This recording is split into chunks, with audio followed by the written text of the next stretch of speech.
In lesson 2B, we're going to compute the frequencies of a variable that has ratio scale. The variable is length of submarine sandwiches.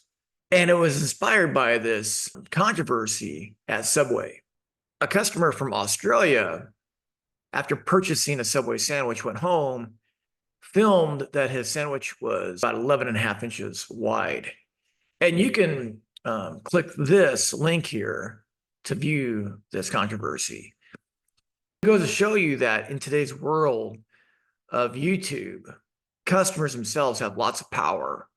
And when they see something that they don't approve of that a company does, they can videotape it, put it on YouTube. When it goes viral, it holds those companies accountable. Now, in this example, we're using a hypothetical fictional company named Submarine Sandwiches, and they settled out of court for shortchanging its customers an inch on their foot-long sandwiches. The company has asked you to do a random sample of 60 sandwiches to study whether or not its sandwiches are 12 inches long. The sample data are given in the table at the end of this project. Copy these data to Excel and then use Excel's equal frequency array function to calculate the frequencies for the table below.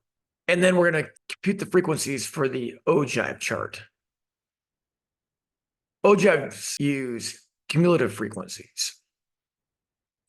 So the data here is at the bottom. I'm going to copy it to Excel. We were very precise in our measurements. What I'm also going to do is I'm going to stack it. So it's in one long column. We should have 60 of them when we're finished, right? It looks like we have 60 of them. This value is in the 60th row, and this value is in the first row. Now, what I'm going to do is I'm going to highlight the data. I should have 60 of them, and you can see that at the bottom here. Count 60. If you don't see count there, you can right-click and then check mark count. Shows that I have 60. I'm going to name this group of cells. We call it an object. I'm going to name this object length. I'm going to press enter. And now if you look over here in cell C1, you can see what doing that does. If I just type equal length, when I finish, it puts the values in a blue box. And I can press enter, and it provides a copy of it right there. See it? So that's what we call an object, an Excel object. Next, I'm going to copy the table. I'm not going to copy just the table. I'm going to copy everything in the table plus something outside the table. And you want to do that because you want to preserve this HTML table format.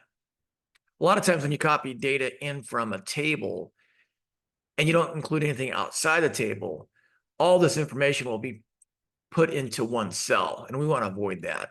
I'm going to right-click. I'm going to choose Match Destination Formatting. In other words, I don't want to bring in the formatting from the website.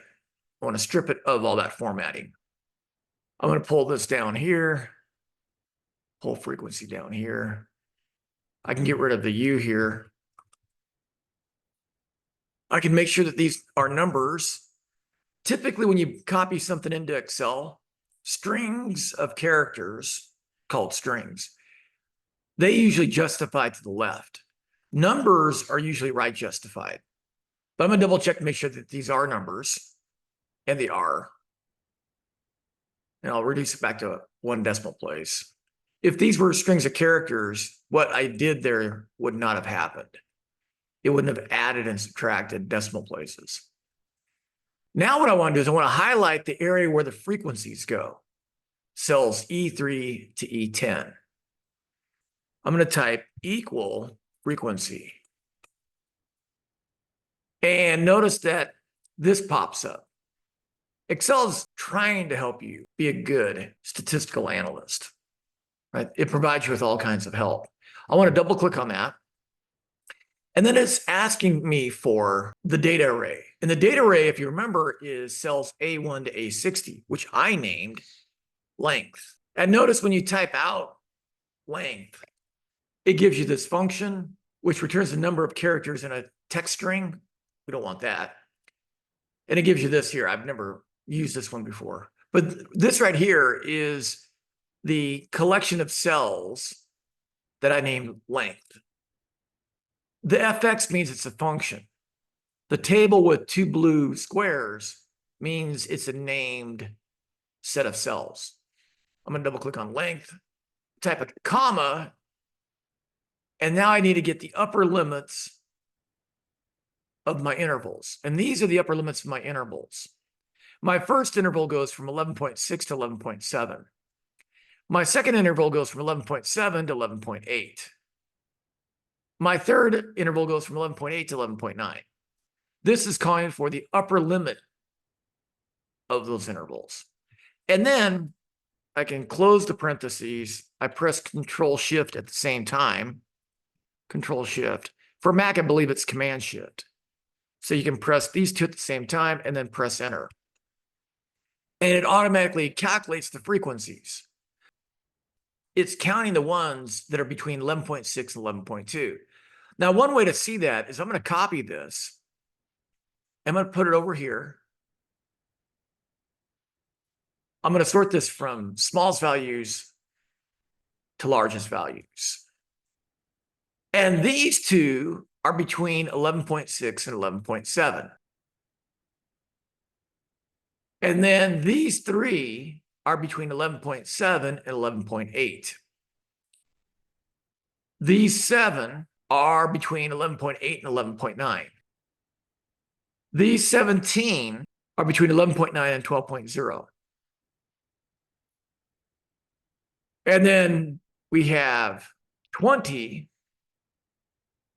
between 12.0 and 12.1. 20.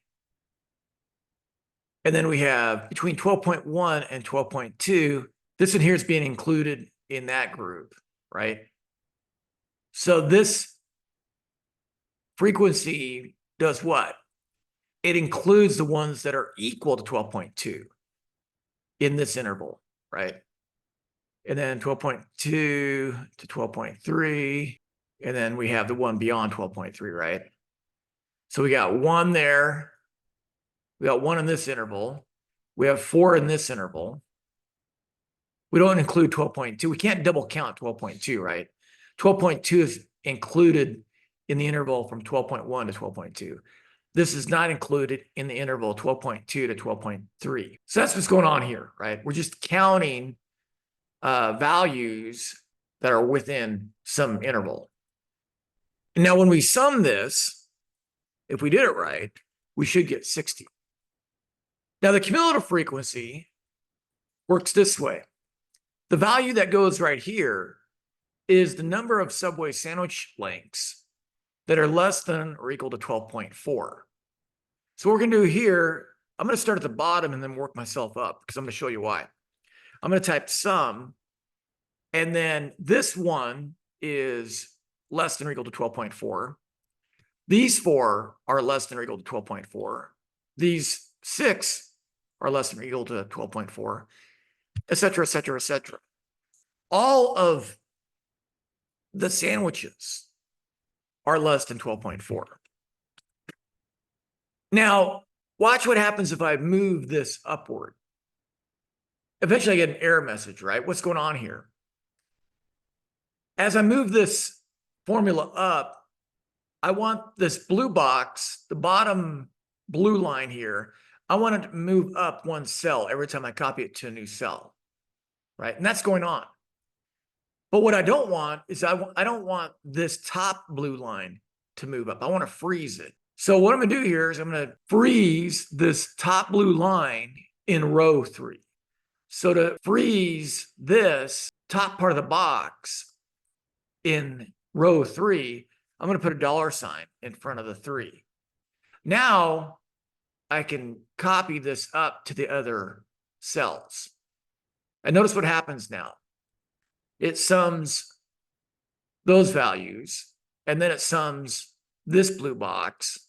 And the blue box is getting smaller, right? See that? The blue box is getting smaller. As we move up the table, the blue box that surrounds the numbers we want to sum is getting smaller and smaller until it's just one cell. And these are the cumulative frequencies. The way you turn frequencies into relative frequencies is by taking the frequency and dividing by the size of the sample. Now, when I pull this down, I'm going to get an error message. Why? I want this blue box to move down, but I want this red box to be frozen in row 11. So I want to freeze it in row 11, and I'm going to do that by typing a $sign between E and 11. Then I can move this up and down. And we can think of relative frequencies as probabilities. And I like to make all my probabilities 4 decimal places. And then the sum of this is going to be 1. That's how you turn frequencies into relative frequencies. I can do the same thing for cumulative frequencies. I'm going to take the cumulative frequency and divide it by the size of the sample. And these are going to increase until I get to 1.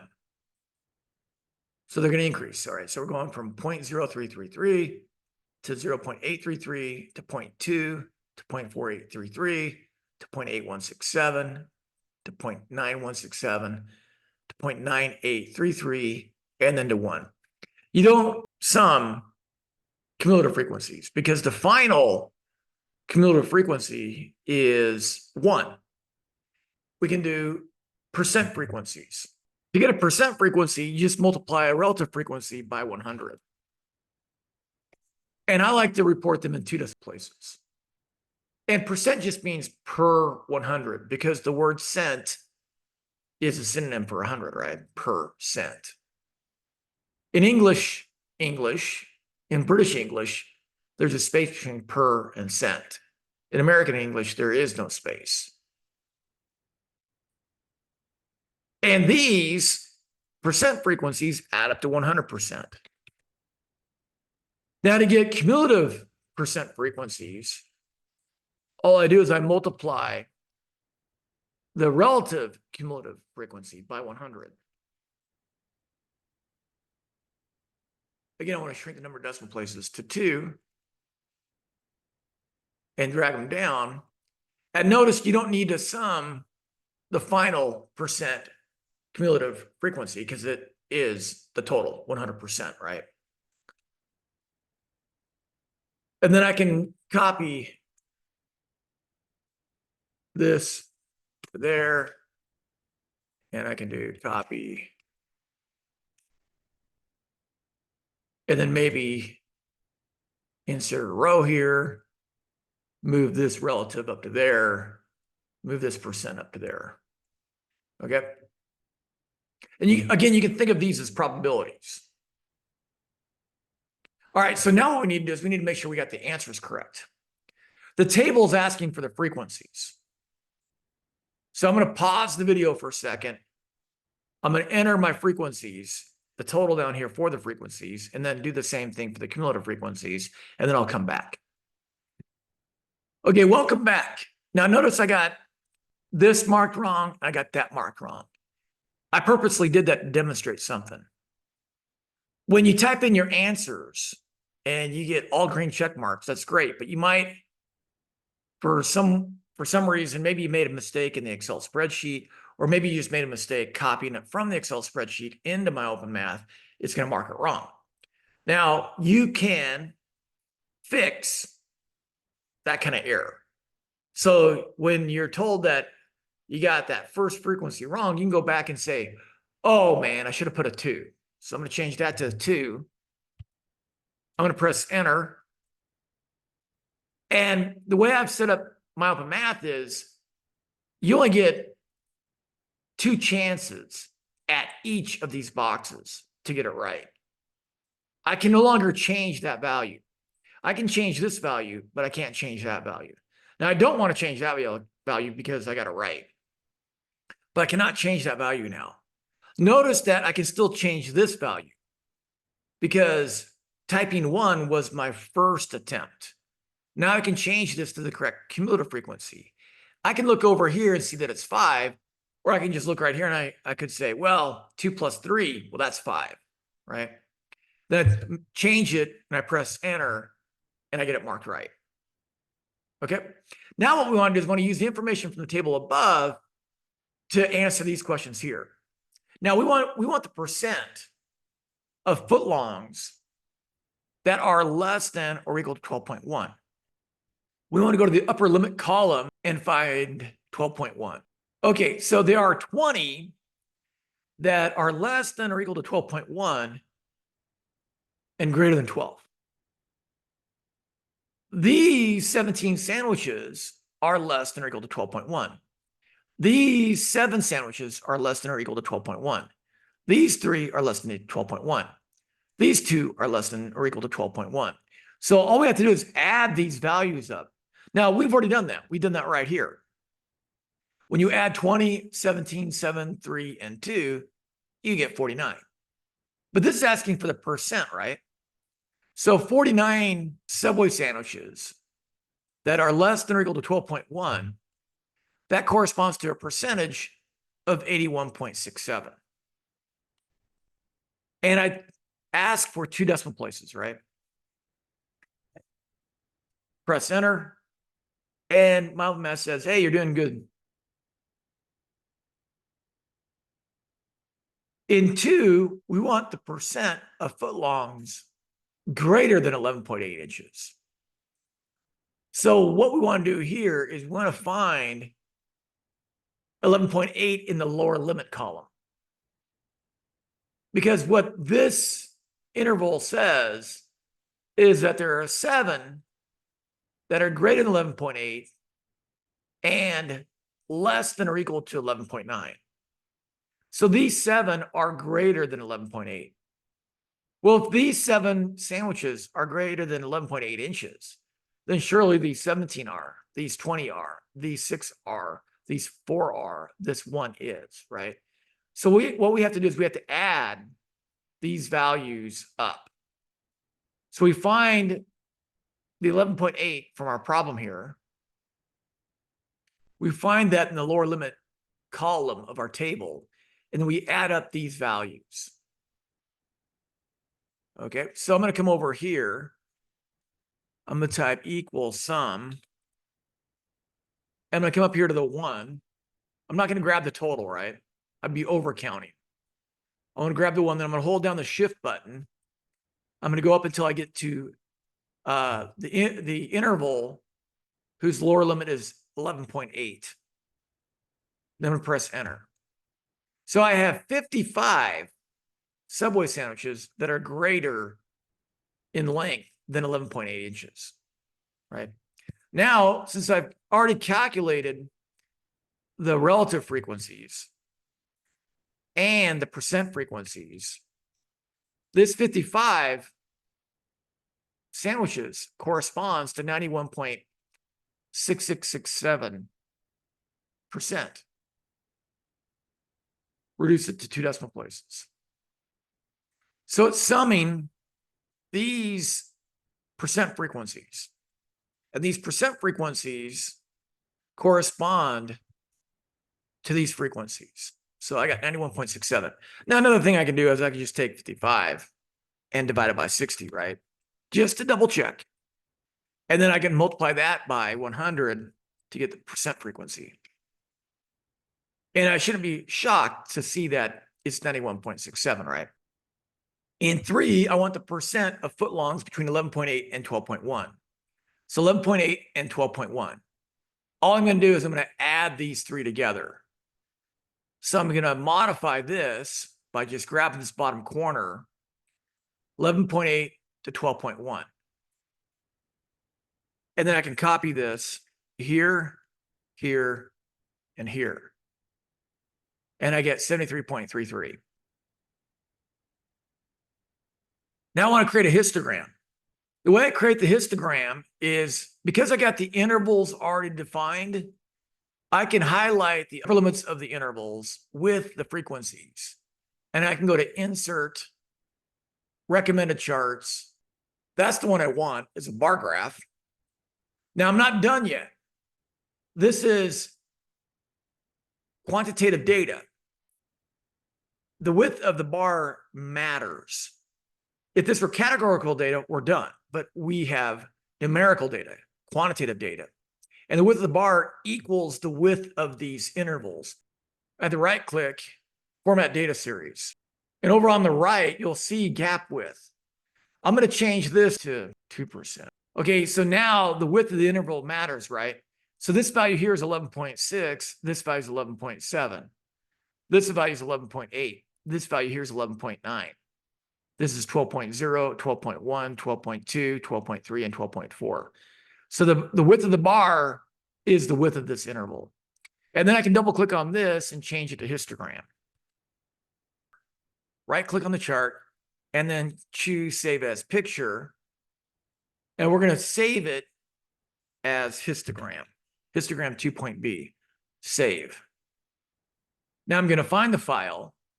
Because I saved it in pictures, I can just type pictures there and it'll take me to the folder that contains pictures, that is titled pictures. I'm going to click on histogram 2.b and then submit.